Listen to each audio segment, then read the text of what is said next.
Hello friends, welcome to the W S cube tech YouTube channel. मैं वीरेंद्र। आज हम बात करने वाले हैं career opportunities in content writing. Content writing में करियर अपॉर्चुनिटीज़ क्या-क्या है? आप कंटेंट राइटर बनकर क्या-क्या काम कर सकते हैं और क्या-क्या आपके लिए आगे ग्रोथ के लिए अपॉर्चुनिटीज़ है और क्या-क्या ऑप्शंस है आपके लिए, स्कोप क्या है? तो why choose content writing? Content writing के करियर को चूज़ क्यों करें? क्या बेनिफिट्स हैं आपके लिए? तो मेन जो आपको पहली चीज़ तो ये सोचनी है कि आपको कंटेंट राइटिंग का करियर तभी चूज़ करना चाहिए आपको जब आप राइटिंग को लेके पैशनेट हैं, आपको राइटिंग करना अच्छा लगता है। बाकी जो बेनिफिट्स है वो हम एक वन बाय वन देख लेते हैं। First, passive income. Content writing में पैसिव इनकम अच्छी है क्योंकि ये भी एक यूट्यूब मार्केटिंग के जैसे समझ लीजिए आप। जैसे कि फॉर एग्ज़ाम्पल आप ब्लॉगिंग कर रहे हैं शुरू, तो एक ब्लॉग आपने स्टार्ट कर दिया, उसके ऊपर ट्रैफ़िक आ रहा है, उसमें आपने कुछ प्रोडक्ट्स को प्रमोट कर रखा है, कंटेंट पे ऐड चला रखे हैं, तो वो लॉन्ग टर्म के लिए आपका कंटेंट प्रमोशन चल रहा है। जितना ट्रैफ़िक आ रहा है आपको उससे उतना बेनिफिट मिल रहा है, तो पैसिव इनकम भी आप कंटेंट के थ्रू अर्न कर सकते हैं। देन फ्लेक्सिबिलिटी बहुत मिलती है आपको कंटेंट राइटिंग की जॉब में। आपको ऐसा नहीं है कि स्पेसिफिकली एक जगह पे बैठ के ही काम करना है, आप घर से भी काम कर सकते हैं, रिमोटली कहीं से भी काम कर सकते हैं और अपने चॉइस के प्रोजेक्ट्स पे वर्क कर सकते हैं। डाइवर्सिटी ऑफ प्रोजेक्ट्स, आपको डिफरेंट डिफरेंट प्रोजेक्ट्स पे वर्क करने का मौका मिलता है। आप फॉर एग्जांपल हेल्थ केयर और ट्रैवल से रिलेटेड ब्लॉग्स लिखने में आपको इंटरेस्ट है, आर्टिकल लिखने में इंटरेस्ट है, तो आपको चॉइस के ऊपर उस पे काम कर सकते हैं। फिर आपको प्रेफर्ड प्रोजेक्ट्स मिल जाते हैं। जैसे कि आपको कहीं कॉर्पोरेट जॉब भी करें, फुल टाइम जॉब भी करें और आपको टेक्निकल कंटेंट लिखने में इंटरेस्ट है, तो आप जो स्विच भी करते हैं तो आप दूसरी ऐसी कंपनी में जाएँ, जहाँ पे टेक्निकल कंटेंट का स्कोप है। आपको ऐसा नहीं है कि आपको फिर कहीं और दूसरी कंपनीज़ में जाने का ही उसमें आपको स्टक हो जाते हैं, वो चीज़ नहीं रहती इसमें। ओवरटाइम वर्क कर सकते हैं आप कंटेंट में।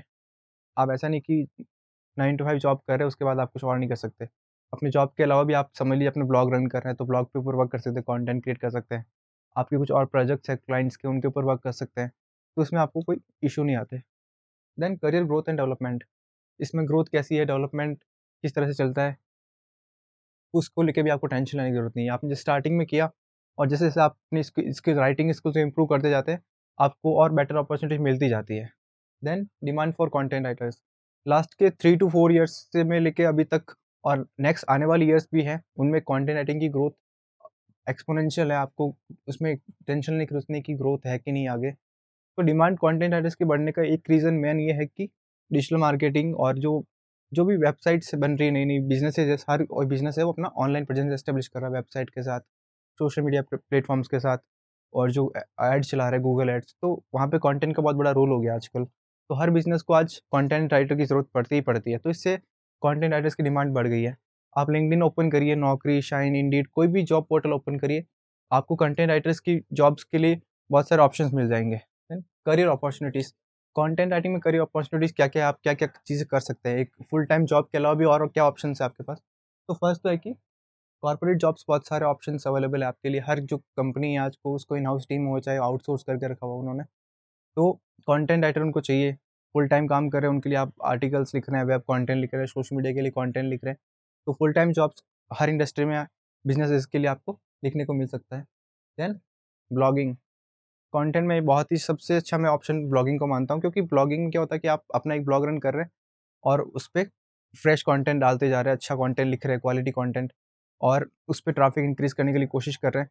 तो ब्लॉगिंग के दूसरे बेनिफिट्स हैं कि आप जब ब्लॉग पे खुद का ब्लॉग पे वन वर्क करते हैं, तो कंटेंट के साथ-साथ दूसरी चीज़ों पे भी फ़ोकस करते हैं। जैसे कि आप सोचते हो कि उसको मैं कैसे ऑप्टिमाइज़ करूँ, उसकी रैंकिंग इंप्रूव कैसे करूँ, तो उन पे एफर्ट्स डालते हैं। प्लस सोशल मीडिया से ट्रैफिक कैसे लेके आएँ, तो उन पे भी आप वर्क करते हैं। फिर ब्लॉगिंग में क्या होता है कि स्टार्टिंग में आपको थोड़ा हसल करना पड़ता है, क्योंकि ब्लॉग लिखते जा रहे हैं, आप एफर्ट्स डाल रहे हैं, बट आपको इनकम नहीं मिलती ब्लॉगिंग में स्टार्टिंग में। बट अगर आप अच्छे प्रॉफ़िटेबल निश पिक कर लिया आपने और वहाँ पे अपना एफ़िलिएट मार्केटिंग का स्कोप को भी चूज़ कर लिया और अच्छे प्रोडक्ट्स को प्रमोट कर रहे हैं, वहाँ से कन्वर्जन मिल रहा है आपको और ट्रैफ़िक बढ़ा लिया आपने ब्लॉग पे। जब ट्रैफ़िक आना शुरू हो जाता है, फिर आपकी दिक्कतें कम हो जाती हैं। फिर आपको ईज़िली एडसेंस का अप्रूवल मिल जाता है। एडसेंस के अप्रूवल के बाद आपको एड से भी पैसा बनाना शुरू हो जाता है। तो बहुत अच्छा ऑप्शन है blogging. Then freelance writer. Freelancing बहुत ही अच्छा ऑप्शन है, करियर है कंटेंट राइटिंग के लिए, क्योंकि आप बहुत सारी ऐसी साइट्स है जहाँ पे आप कंटेंट राइटिंग के प्रोजेक्ट्स को पिक कर सकते हैं, जो आपकी स्पेसिफिक आपका जो स्पेसिफिक नीश है आपका कंटेंट राइटिंग के फील्ड में, उससे रिलेटेड आप प्रोजेक्ट पिक करो और उस पे वर्क करो। और आपके लिए उसमें वो भी नहीं है कि आपको टाइम स्पेसिफिक दिया हुआ है, आपने जैसे टाइम प्रोजेक्ट का टाइम ले लिया कि मुझे 10 डेज़ में आपको ये प्रोजेक्ट डिलीवर करना है, तो आपको जैसे भी टाइम मिले उस पे वर्क करो, फ्रीली वर्क करो तो ये लोड नहीं रहता आपके लिए। देन न्यूज़ राइटर, अब जो भी ऑफलाइन न्यूज़पेपर्स वाले थे सब कुछ ऑनलाइन हो गया आजकल। तो ट्रेडिशनल के साथ साथ वो ऑनलाइन चीज़ों भी आ गई, जैसे for example times of India है तो उनकी न्यूज़पेपर भी आता है और उनका मीडिया पोर्टल भी है, न्यूज़ पोर्टल भी है ऑनलाइन। जो भी चाहे स्टेट लेवल पे न्यूज़पेपर्स है चाहे नेशनल लेवल पे है, सबका आज वेबसाइट है और वहाँ पे वो सारे न्यूज़ चाहे इंग्लिश में हो, हिंदी में हो या रीजनल लैंग्वेजेस में हो, तो उनको कंटेंट राइटर्स की रिक्वायरमेंट है। तो आप न्यूज़ राइटर भी बन सकते हैं और वहाँ पे अच्छा अपना करियर ग्रोथ कर सकते हैं। देन एडिटर, कंटेंट राइटर के साथ साथ आपको एडिटिंग कर, जब आप खुद लिखते हैं अपना कंटेंट स्टार्टिंग में तो आपको खुद ही प्रूफ रीड करना पड़ता है, एडिट करना पड़ता है। और जैसे-जैसे आप एडिटिंग करते हैं तो आपको सीखने को मिलता है कि कैसे कंटेंट अच्छा एडिट करते हैं और जो आपने लिखा है रफ कंटेंट उसको और कैसे बनाया जाता है अच्छा।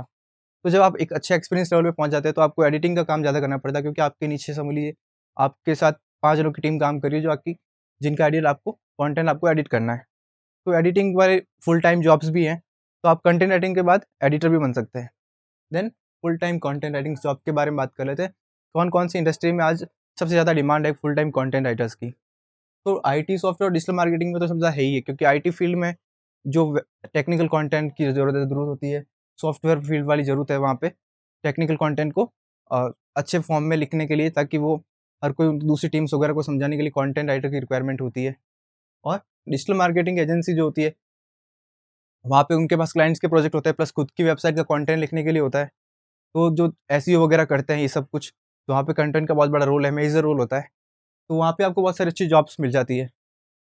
देन ट्रैवल इंडस्ट्री भी, ये सिर्फ कोविड के टाइम को ट्रैवल इंडस्ट्री का डिक्लाइन हुआ था, लेकिन जब से सबसे ज़्यादा ट्रैफिक वगैरह होने वाली वेबसाइट होती है वो ट्रैवल वाली होती है। तो इन कंपनीज जो ट्रैवल वाली होती है उनके पास काफ़ी वैकेंसीज होती है कंटेंट राइटर की। देन हेल्थ केयर ऑर्गेनाइजेशन भी पीछे नहीं अब, सब ऑनलाइन हो गया, सब कुछ उनकी वेबसाइट्स भी होती है, उनका सोशल मीडिया पे प्रमोशंस भी होता है, तो वहाँ पे भी कंटेंट राइटिंग की डिमांड है। देन एजुकेशन फील्ड, कोविड के टाइम के बाद में एजुकेशन वाला सब कुछ ऑनलाइन हो गया है। अब चाहे कितनी एग्जांपल देखने को मिल सकते हैं आपको, अनअकैडमी देखिए, बायजूस देखिए, बहुत सारी ऐसी जो एजुकेशन फील्ड में है, सब कुछ ऑनलाइन एजुकेशन को आज प्रेफ़रेंस ज़्यादा हो गया है। होम स्कूलिंग हो रही है, प्री स्कूलिंग हो रही है, तो सब कुछ ऑनलाइन शिफ्ट हो गया है। तो एजुकेशन फील्ड में सबसे ज़्यादा बूम ग्रोथ हुई है यहाँ पे, कंटेंट राइटिंग की वहाँ पे भी डिमांड बहुत ज़्यादा बढ़ी है। और फैशन लाइफ़स्टाइल है, उनमें भी कंटेंट राइटिंग के जॉब्स हैं। और एस्टेब्लिश जो ब्लॉगर्स होते हैं जिनका ब्लॉग बहुत इतना ज़्यादा एस्टेब्लिश हो गया कि वो खुद इतना कंटेंट प्रिपेयर नहीं कर पाते खुद से, तो उनके नीचे 5 टू 6 वो कंटेंट राइटर्स को टीम को हायर करके रखते हैं, ताकि वो टॉपिक्स डिसाइड करते हैं और उन टॉपिक्स को राइटर्स को बताते हैं और वो वर्क करते हैं और अपनी वो सिर्फ स्ट्रेटजी पे वर्क करते हैं। तो वहाँ के लिए आप कंटेंट राइटर बन सकते हैं। देन कंटेंट मार्केटिंग फर्म्स, ऐसी स्पेसिफिकली कंपनीज़ और फर्म्स भी है अब आजकल, जो कि सिर्फ कंटेंट राइटिंग के प्रोजेक्ट्स उठाते हैं, उन पे वर्क करते हैं, तो उनके साथ भी आप एसोसिएट हो सकते हैं। देन मीडिया पोर्टल्स, जो न्यूज़ पोर्टल्स वगैरह, मीडिया पोर्टल्स वगैरह हैं, मैगज़ीन्स होती है, ई-मैगज़ीन्स वगैरह, उनके लिए आप कंटेंट राइटिंग का वर्क कर सकते हैं। अब बात करते हैं फ्रीलांस कंटेंट राइटिंग की, जो साइट्स वगैरह हैं, वहाँ आपको कहाँ-कहाँ पे अगर फ्रीलांस राइटर बनने का आप चॉइस चूज़ करते हैं, तो कहाँ-कहाँ से आप प्रोजेक्ट्स आपको आसानी से मिल सकते हैं। ऑफ कोर्स आपको जो रिकमेंडेशन वगैरह मिलती है, वहाँ से तो आपको प्रोजेक्ट मिल ही जाते हैं, लिंक्डइन से भी प्रोजेक्ट मिल जाते हैं। बट स्पेसिफिकली जो कुछ साइट्स बनी हुई है, जहाँ से आप फ्रीलांस के प्रोजेक्ट वहाँ पे बिड करके अपने प्रेफर्ड प्रोजेक्ट्स को पिक कर सकते हैं। उनमें Upwork, freelancer, people per hour और फाइवर, फ्रीअप, ये कुछ टॉप वेबसाइट्स हैं जहाँ पे आपको अच्छे प्रोजेक्ट्स मिल सकते हैं कंटेंट राइटिंग के, जिन पे आप कुछ प्रोजेक्ट अपने चूज़ कर लो, उन पे वर्क करो, डिलीवर करो and you get paid for that. तो इनमें आपको अलग-अलग कंट्रीज़ से भी काम मिलता है, ऐसा नहीं है कि आप जहाँ रीजनल काम करें तो वहीं का प्रोजेक्ट मिलेगा। आपको डिफरेंट चॉइसेस मिलती है, आपको सीखने को बहुत कुछ मिलता है।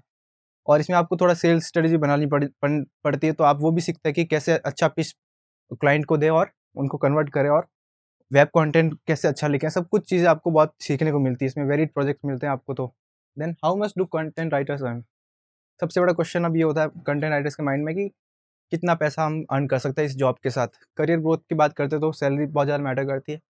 तो इंडिया की अगर बात करें तो मेट्रो सिटीज़ में जो कंटेंट राइटर होती है उनकी स्टार्टिंग जो फ्रेशर की सैलरी होती है वो नियरली 20,000 होती है। और जो छोटी सिटीज़ होती है उनमें 15,000 टू 20,000 के बीच से कंटेंट राइटर फ्रेशर की सैलरी स्टार्ट होती है। लेकिन जो ग्रोथ है वो हर कंटेंट राइटर की स्किल्स के ऊपर डिपेंड करती है। चाहे वो कॉर्पोरेट जॉब कर रहा हो, चाहे वो ब्लॉगिंग कर रहा हो या चाहे फ्रीलांसर वर्क कर रहा हो। क्योंकि ऐसे कंटेंट राइटर्स भी हैं जो स्टार्टिंग में 50 पैसा पर वर्ड के साथ फ्रीलांसिंग स्टार्ट करते हैं, लेकिन आज 7 to 8 रुपीज़ पर वर्ड। 7 to 8 रुपीज़ पर वर्ड का मीनिंग ये है कि अगर 1000 वर्ड का ब्लॉग पोस्ट लिख रहे हैं वो, तो एक ब्लॉग पोस्ट का they are charging 5000 plus rupees. तो एक दिन में भी एक ब्लॉग पोस्ट लिखते हैं तो दैट्स अ ह्यूज अमाउंट। तो आप जैसे अपनी कंटेंट राइटिंग की स्किल्स इंप्रूव करते हैं, तो आपके लिए स्काई इज़ द लिमिट, कोई लिमिट नहीं है। आप अच्छे से उसको आप प्रेजेंट करें। ब्लॉगिंग अगर शुरू करते हैं और ब्लॉगिंग आपका बहुत अच्छा बूम कर गया, ट्रेंड कर गया, तो उसमें आप कभी सोच नहीं सकते कि सैलरी का क्या है, क्योंकि ऐसे राइटर्स भी हैं जो ब्लॉगिंग कर रहे हैं, they are making lakhs, 5 figures 6 figures in a month. तो डिपेंड करता है कि आप कैसे करते हैं जॉब। और जो स्पेसिफिकली सैलरी की बात करें, तो 2 to 3 ईयर्स के बाद कंटेंट राइटर की सैलरी 40 प्लस 30 प्लस 50 प्लस भी होती है। तो डिपेंड करता है आपकी राइटिंग स्किल और एक्सपर्टीज़ पे। और टेक्निकल कंटेंट राइटर जो होते हैं उनकी डिमांड ज़्यादा होती है, क्योंकि हर कोई टेक्निकल कंटेंट लिख नहीं पाता। उनके लिए टेक्निकल बैकग्राउंड की ज़रूरत होती है। फॉर एग्जांपल एक बैचलर्स इन इंजीनियरिंग है, उसको टेक्निकल कंटेंट में इंटरेस्ट है और वो टेक्निकल कंटेंट राइटिंग का फील्ड चूज़ करता है, तो उसके लिए ग्रोथ अच्छी है। तो ये सब चीज़ें फैक्टर्स डिपेंड करता है आपकी सैलरी पे। तो ये सब चीज़ें हो गई आज career opportunity in content writing के बारे में। आपको अगर कोई क्वेश्चंस, डाउट्स हैं, तो आप कमेंट करके ज़रूर बताइएगा। नेक्स्ट वीडियो में और चीज़ें डिस्कस करते हैं। Thank you.